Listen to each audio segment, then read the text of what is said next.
If you win, you manifested it, fantastic. If you lose, you would have spent so much time imagining it that you're really gonna want it. And because you're really gonna want it in your mind, you're gonna be more motivated to work hard than ever before. Most of you do not use your mind for what it's for. You've forgotten how to imagine things. But you cannot close your eyes and vividly imagine. You can't give yourself goosebumps. You can't evoke an emotion in yourself anymore. This is an age-old skill that humans had very recently up till social media.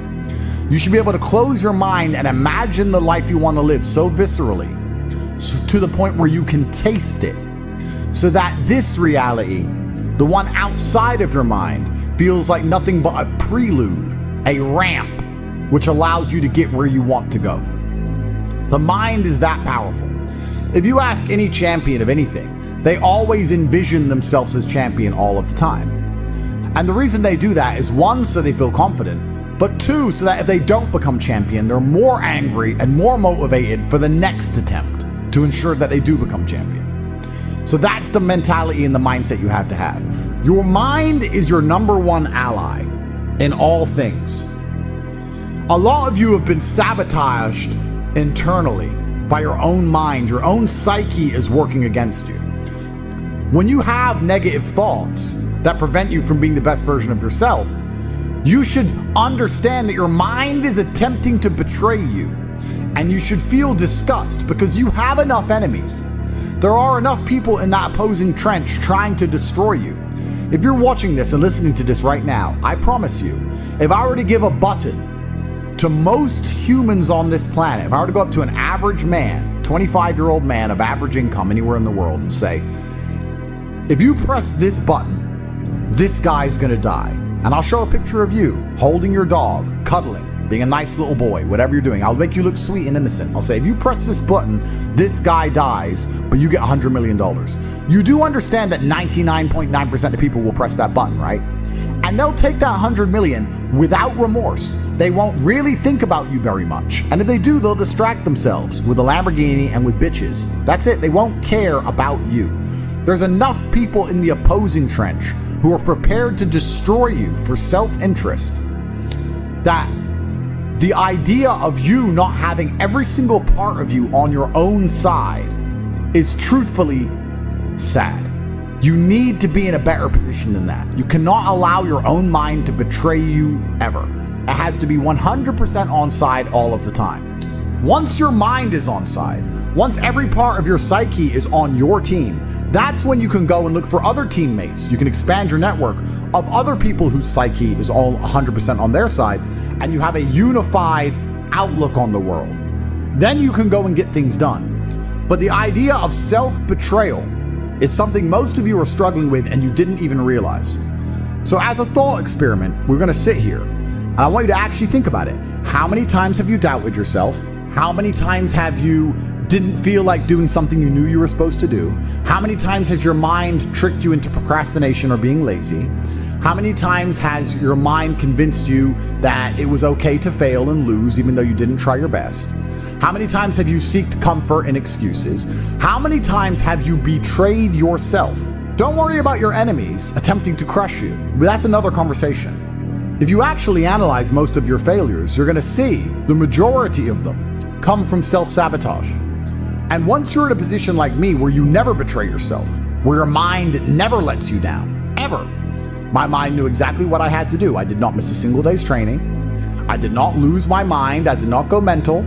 I did not have a breakdown. I acted exactly as I was supposed to act. I was fully professional in all things. I got as much work done as I could possibly do. I was extremely productive. I used the experience for what it was. My mind never betrayed me. If you listen and look back on most of your failures, you're going to see that it was your own mind that betrayed you. It wasn't your enemies that tricked you. It wasn't your enemies that outmaneuvered you or outsmarted you. Most of you are not yet at high enough echelon to even have enemies of caliber. You were simply self-betraying. And until you identify that pattern and get yourself in the habit of ensuring that is impossible, then you're always going to lose against people who fully believe in themselves. You know, one of the things that stupid people have that makes stupid people quite successful sometimes is irrational self-belief. And the smarter you are, sometimes the harder it is to irrationally believe in yourself. But if you're dumb enough, you can be arrogant enough to have this irrational self-belief, and you will see some people be very successful and you say, how is this idiot successful? Because they're so stupid that they don't consider the idea of failure. Their mind isn't advanced enough. They are not cognitive enough to consider betraying their own being. They only see outside. They don't self-reflect. If you're intelligent enough to self-reflect, you need to do it so that you can come up with feedback so that you can constantly improve, but be very aware of the trouble that can come from a mind that's not 100% on your side. My mind is 100% on my side in all ways. If I have to do something difficult, even if my body can't do it, my mind believes I can do it all the time. And you'd be amazed how much of life, even in the physical realm, is mental. If you believe you can run a marathon, you can run a marathon. If you don't believe you can run a marathon, you can't run a marathon. Because a marathon is hard. And by believing in it, by truly believing you can do it, then you will your body to a different level than if you don't believe you can do it. It's the same with absolutely all things, including making money, including the gym, including dealing with mental struggle. Anxiety is self-betrayal. Panic is self-betrayal. Procrastination is self-betrayal. Laziness is self-betrayal. Lacking motivation is self-betrayal. All of these things are self-betrayal. Most of you, your largest enemy on the planet today is yourself. You are the one who is destroying your own prospects because you don't have your own mind under control. And one of the things that's crazy about the world is your mind is one of the few things you can control. You can't control very much else. You can only control your mind. It's the only thing you have control over. So if you don't control it absolutely, you're going through life with no control over anything. You don't control your own mind, which means by extension, you do not control your life, you do not control your woman, you do not control the weather, you don't control nothing. You're just an empty vessel going through life with zero control over anything. You can control, once your mind's in check, your reaction and attitude to things. When you're in the trenches, there's people who give up, there's people who quit, there's people who sow FUD, there's people who feel sorry for themselves, there's people who want an easy way out, and there's other people who say, listen, this is a test, and the only way we're going to get this done is to be irrationally positive all of the time. He's like, well, what can I do about the price of Bitcoin? Perhaps nothing. But the universe may reward you karmically if you at least try to do something positive. Go for a walk, go for a run, burn some calories. Why do you go down to the nearest grocery store and buy the old lady's groceries? How about that? You're unhappy that Bitcoin's gone down. Fine. What I recommend you do, although you may not understand this because you don't see them as linked, but karmically all things are linked inside of this universe. Go down to the local grocery store and buy some groceries for an old lady. That's what you should do to fix the Bitcoin price. Now, will that genuinely affect the Bitcoin price? I don't know. It's amazing how this world works. Perhaps in some strange version of events, that slight delay in her thanking you and her getting in the car ends up leading to an increase in the Bitcoin price. But even if it doesn't, perhaps you'll learn something about not being so attached to money. Perhaps you'll feel grateful and understand you have a lot more spare money than you thought in the first place. Perhaps your attitude to the world will change, which will allow you to be more open-minded so that you can approach opportunities in a different way so that you make more money later on. Karmically, it's impossible for us to tangibly link how that positive action will lead into something else positive in your life later on. We just have to have faith that it will, because it will. So when I said this to this guy, he's like, LOL. That's his reply. He replied LOL when I said he should go buy groceries for somebody. And he doesn't understand the world. And I thought, well, why don't I go speak to thousands of people and talk positive then? Not to save him, but just to put my money where my mouth is, just to prove that you can just do something good. And if you just do something good, it is better than doing nothing. Rain dances work. If you need it to rain, you shouldn't sit and pray. You shouldn't sit and hope. You shouldn't sit and complain that it's not raining. You shouldn't sit and wait. you should rain dance.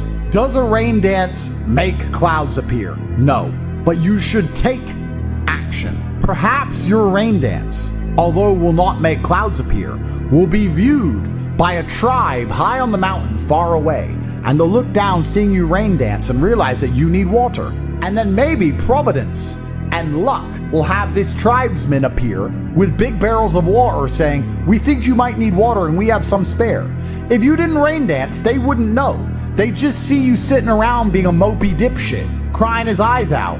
That's why it's so important to take action in all things. Action solves all. Raw action is the answer. Raw action solves all. It is a mindset. So this dipshit complaining about the crypto price, he's not prepared to rain dance. He's not prepared to help a granny with her groceries. He's not prepared to do anything. God does not reward men that way. God rewards men who attack the world. You have to go and get things. You have to show that you deserve them. Even in mating, men go get the woman. Men go get money. Men go take land. Men go. We go and happen to the world. The world doesn't happen to us. What did we say earlier about if you try your absolute best, you can always find the W even in the L? I tried my absolute best, so I win. Raw action solves all.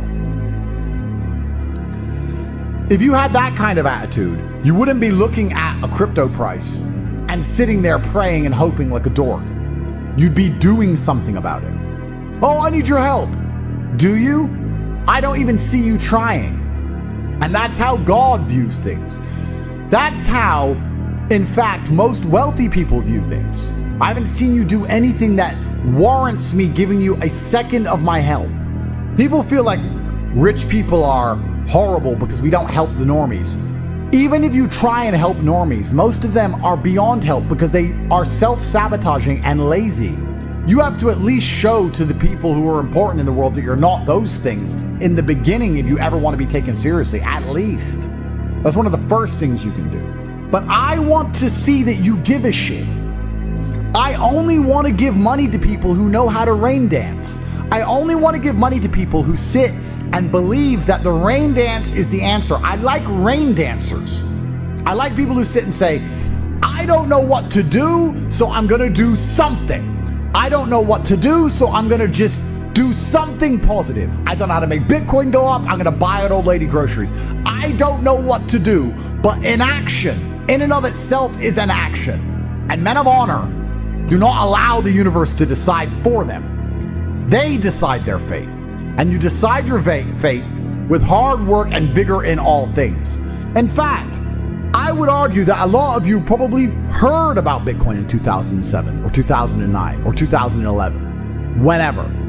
But you were so uninterested in doing your due diligence, so uninterested in being proactive, that you just ignored it. You probably don't even remember being told about it because you didn't give a shit. Yeah.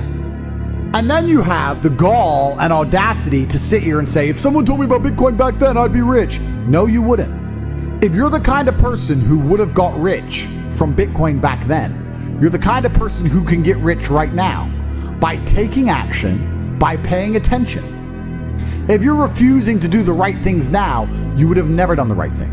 And retrospectively identifying your failures and identifying how many right things you've missed out on is actually a form of hard cope. Oh no, I just don't have the chances. You've had chances and wasted them. And you have another chance right now to do your rain dance. You have a chance. You're sitting here right now during a chance. You have a chance from God because you're breathing. You have a chance right now to get things done.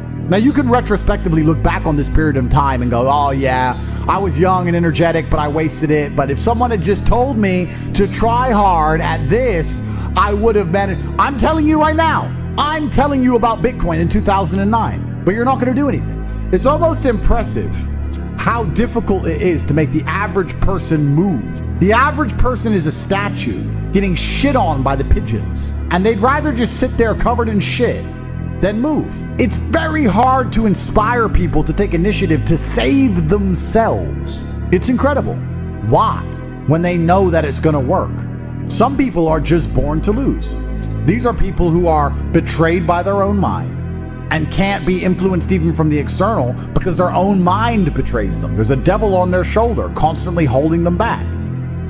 When you watch old kung fu movies and you see a master and he has chi, I totally understand the danger of a man with endless chi, endless internal power that he can convert into anything he wants it to be, whether it be mental fortitude at the time, physical fortitude, whether he can exert it as an attack. Chi is a super real thing, and it's self-generated. It is a decision. I want you to understand how my mind works. My core principle is endless work, endless attack. That is how you win in the end. You never give up and you endlessly persevere. It's hard to destroy the man who endlessly perseveres. Perseverance is the key. It is very easy to accept an L when you've tried your best. It's easy. The reason I don't like that saying, well, as long as you tried your best, is because most people don't try their best. If you do try your best, it's very rare you fail. In fact, it's nearly impossible. People say it's okay to lose if you tried your best. The secret to the universe is if you try your best, you hardly ever lose. It takes some freak accident or the will of God to ensure that you don't pull it off if you actually try your best. And on the few scenarios that's happened in my life, I'm happy to take the L because I can say, I couldn't have tried any harder. I done my absolute best. I know I did my best. I can't try any harder. God knows more than me, and he decided that things have to be slightly different right now.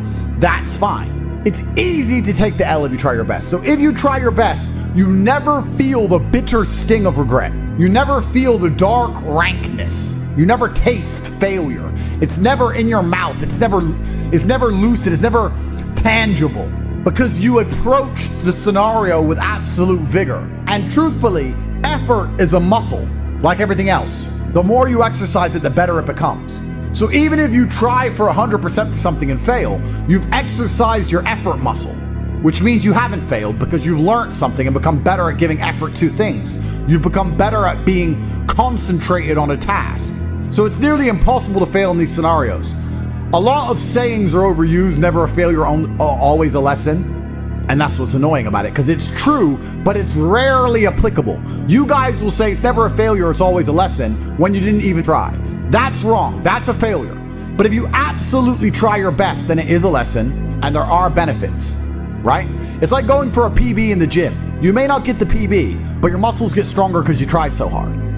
That's how every single task should be approached. I'm trying to lift as much as possible. Perhaps I failed, but because I tried so hard and I strained so hard, my muscles ache and I got stronger anyway. Meaning I did not fail at the task of becoming stronger. There were tangible benefits to my effort in and of itself. Making things happen is the masculine essence to how you should approach the world. Work harder than ever before to be monumentally rewarded more than ever before. It's also about pleasing the universe and showing that you are prepared to put your concentrated calories, the calories you consume, you're prepared to put them into something. You're only going to be rewarded if you differentiate yourself from the crowd via effort. A lot of people don't know how to try anymore, but we are not like that. We know better. We know how to try. That's why we always endlessly win. You should feel genuinely worried about wasting a single second, because you can't let the winners keep dunking on you. I've spoken at length about how the world is getting harder and harder. This is true. This is easy to observe. Everybody knows it. There are people out there in the world who are going to try hard to change that dynamic because they don't believe they can ever be rich. There are people who are going to sit and say, I don't want the rich to get richer and the poor to get poorer because I'm poor. And there's other people who sit and say, I like it this way. I like this challenge. I like that the game is rigged because now if I get rich, I get richer. That's how rich people think. Winners think, I have no problem with the rich getting richer and the poor getting poorer because I'm going to be one of the rich ones. Losers think, no, we need to spread it all out. If you accept the rich will get richer and the poor will get poorer, then you need to be prepared to do whatever it takes to win the game. Just like a video game, the harder the level, the greater the difficulty, the larger the high score at the end. I mean, you should try every day anyway, But let's assume you're the kind of person who can't try every day because you don't have that grit and consistency. If you're not going to pull your finger out now and finally try in these few days, when are you going to try? When are better chances going to come? Because they're actually right in front of you. This is a huge, important period in your life when it comes to your success and your finances. If you're not going to try now, when are you going to try?